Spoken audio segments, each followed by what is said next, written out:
when the deal started, there was a lot of questions about how the Biden administration was really tackling this, tackling it more from a wage perspective than what the railroad workers really wanted, which was more sick leave, which was time to take medical procedures, time to get those routine checks that they needed to.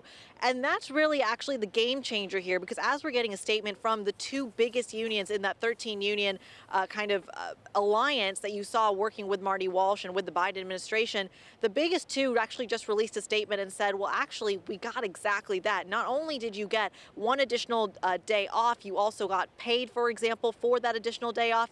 You also get more access to those healthcare benefits and not penalized when you need to take time off for checks to go to the doctor, surgical procedures, things like that. And on top of that, the cherry on top of a pretty good Sunday for this cohort is that it doesn't cost extra. The healthcare costs aren't going to be increased. And Alex, that was one of the sticking points from the railroad sides, likes of CSX, likes of BNSF Railway, owned by Berkshire Hathaway, that they actually wanted that if those benefits were installed, that the workers themselves would have to pay those extra costs. And that is what was blocked and, I should say, negotiated by Marty Walsh and his team.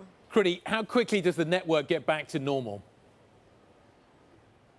Well, that's going to be the big question. That's what we're waiting for here. Remember, this is still a tentative agreement. The union membership actually has to vote on it. They have until about midnight tonight.